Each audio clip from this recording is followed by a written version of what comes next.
Hello everyone, welcome back to eco journey with Priyanka. आज हम unit 3 के final part that is part 3 को complete करेंगे। इस लेक्चर में हम एसिड रेन से लेकर biodiversity loss, E waste, urban sprawl, traffic congestion और सोशियो इकोनॉमिक प्रॉब्लम्स तक के इंपॉर्टेंट एनवायरमेंटल इश्यूज़ को सिंपल और एग्जाम ओरिएंटेड वे में समझेंगे। So let's start with acid rain. Acid rain का मतलब है एटमॉस्फेयर से होने वाली एसिडिक डिपोजिशन जो नॉर्मल रेन वाटर से ज़्यादा एसिडिक होती है। इसके मेजर प्रिकर्सर्स हैं सल्फर डाइऑक्साइड और नाइट्रोजन ऑक्साइड्स। ये गैसेस एटमॉस्फेयर में रिएक्शंस के थ्रू एसिडिक कंपाउंड्स फॉर्म करती हैं जो वेट या ड्राई डिपोजिशन की फॉर्म में सरफेस पर पहुंचते हैं। एसिड रेन का इम्पैक्ट फॉरेस्ट, सॉइल और एक्वेटिक इकोसिस्टम्स पर पड़ता है। इससे सॉइल की केमिस्ट्री चेंज हो सकती है और सेंसिटिव एक्वेटिक ऑर्गेनिजम्स अफेक्ट हो सकते हैं। इसके अलावा बिल्डिंग्स, मॉन्यूमेंट्स और मेटल्स पर भी कोरोजन और डेटेरियोरेशन का इफेक्ट देखा जा सकता है। एसिड रेन को कंट्रोल करने की मेन अप्रोच है सल्फर डाइऑक्साइड और नाइट्रोजन ऑक्साइड्स के एमिशंस को रिड्यूस करना। इसके लिए cleaner fuels, renewable energy, efficient technologies और एमिशन कंट्रोल सिस्टम्स का यूज़ किया जाता है। स्ट्रिक्ट एमिशन स्टैंडर्ड्स भी इंपॉर्टेंट रोल प्ले करते हैं। Now next is biodiversity loss. Biodiversity loss का मतलब है लिविंग ऑर्गेनिजम्स की वैरायटी और डाइवर्सिटी में डिक्लाइन।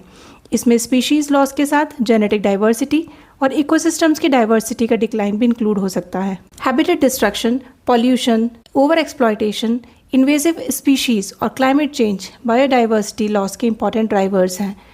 बायोडाइवर्सिटी सिर्फ स्पीशीज़ की लिस्ट नहीं है, ये इकोसिस्टम्स के फंक्शनिंग के लिए भी इसेंशियल है। बायोडाइवर्सिटी लॉस से इकोसिस्टम स्टेबिलिटी और इकोसिस्टम सर्विसेज अफेक्ट हो सकती हैं। इसका इम्पैक्ट फूड रिसोर्सेज, लिवलीहुड्स और फ्यूचर जेनेटिक रिसोर्सेज पर भी पड़ता है। That's why biodiversity conservation is considered as a major global environmental issue. Now next is electrical और इलेक्ट्रॉनिक वेस्ट या ई वेस्ट। ये अनवांटेड या discarded electrical and electronic equipment को रेफर करता है। रैपिड टेक्नोलॉजिकल डेवलपमेंट और शॉर्ट प्रोडक्ट लाइफ साइकिल्स की वजह से e waste generation continuously increase हो रहा है।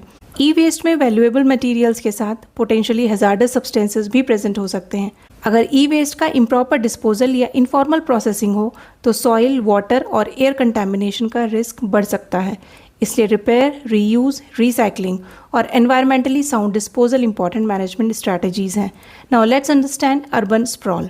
अर्बन स्प्रॉल का मतलब है अर्बन एरियाज़ के सराउंडिंग रूरल या सेमी रूरल एरियाज़ की तरफ आउटवर्ड एक्सपेंशन।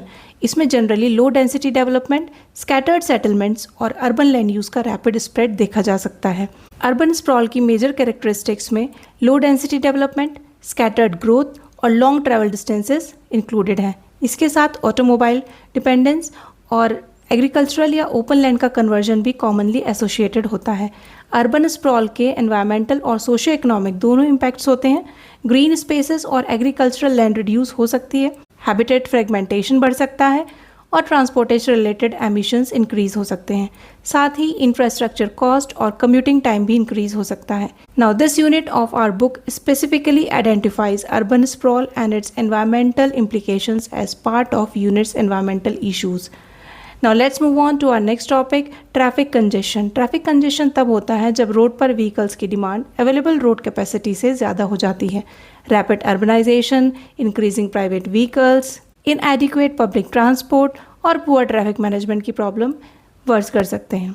ट्रैफिक कंजेशन से टाइम और फ्यूल दोनों वेस्ट होते हैं। इसके साथ air pollution, noise pollution, stress और इकोनॉमिक लॉसेस भी इंक्रीज हो सकते हैं।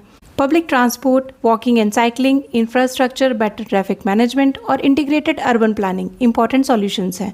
एनवायरमेंटल प्रॉब्लम्स को समझने के लिए सोशियो इकोनॉमिक कंडीशंस को इग्नोर नहीं किया जा सकता। पॉवर्टी, इनइक्वालिटी, अनएम्प्लॉयमेंट और limited access to basic resources ये लोगों की एनवायरमेंटल वल्नरेबिलिटी को इन्फ्लुएंस करते हैं। इसी कनेक्शन को यूनिट 3 में सोशियो इकोनॉमिक प्रॉब्लम्स के कंटेक्स्ट में डिस्कस किया गया है। सोशियो इकोनॉमिक स्टेटस को डिटरमाइन करने वाले इंपॉर्टेंट कंपोनेंट्स में इनकम, एजुकेशन और ऑक्यूपेशन के साथ हाउसिंग कंडीशंस और बेसिक सर्विसेज तक एक्सेस भी इंपॉर्टेंट हैं। ये फैक्टर्स किसी इंडिविजुअल या कम्युनिटी की अपॉर्चुनिटीज़, लिविंग कंडीशंस और एनवायरमेंटल रिस्क को इन्फ्लुएंस कर सकते हैं। एनवायरमेंटल एक्सपोजर और सोशियो इकोनॉमिक स्टेटस के बीच स्ट्रॉन्ग रिलेशनशिप हो सकता है। Poor housing, इनएडिक्वेट sanitation, unsafe work places और पॉल्यूटेड सराउंडिंग्स वल्नरेबल कम्युनिटीज़ के एक्सपोजर को इंक्रीज कर सकते हैं। इसलिए एनवायरमेंटल प्रोटेक्शन के साथ सोशल इक्विटी और इक्वल एक्सेस टू रिसोर्सेज भी इंपॉर्टेंट है। टर्म एंड एग्जाम्स के लिए डेफिनेशंस के साथ कॉजेज, इम्पैक्ट्स, कंट्रोल मेजर्स और रिलेशनशिप्स को प्रिपेयर करिएगा। Specially acid rain, biodiversity loss, urban sprawl और सोशो इकोनॉमिक स्टेटस के कॉन्सेप्चुअल क्वेश्चंस बहुत इंपॉर्टेंट है। असाइनमेंट टॉपिक्स को डिस्क्रिप्टिव फॉर्मेट में प्रिपेयर करें। डेफिनेशंस के साथ एग्जांपल्स, इम्पैक्ट्स और मैनेजमेंट मेजर्स को प्रॉपर्ली एक्सप्लेन करना इंपॉर्टेंट है। टर्म एंड एग्जाम्स 2026 के लिए इन क्वेश्चंस को ज़रूर प्रिपेयर करिए। Specially acid rain, urban sprawl और सोशो इकोनॉमिक स्टेटस के क्वेश्चंस को डायग्राम या फ्लो चार्ट्स के साथ रिवाइज करें। सो फाइनली MEV 11 की यूनिट 3 कंप्लीट हो गई है। हमने इस यूनिट में पॉल्यूशन और रिसोर्स डिग्रेडेशन से लेकर climate change, ozone depletion, biodiversity loss और urban socio economic environmental issues तक के मेजर कॉन्सेप्ट्स कवर कर लिए हैं। एग्जाम की प्रिपरेशन के लिए यूनिट 3 के term and exam focus, assignment focus और एक्सपेक्टेड क्वेश्चंस को एक बार ज़रूर रिवाइज करिएगा। अपकमिंग लेक्चर्स में हम यूनिट 4 स्टार्ट करेंगे, but before that next video में हम एक बहुत इंपॉर्टेंट प्रैक्टिकल पार्ट पर फोकस करेंगे, IGNOU MSc environmental science assignment 2026।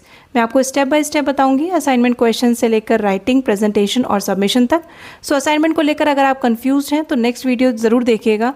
C you in the next one. Bye bye.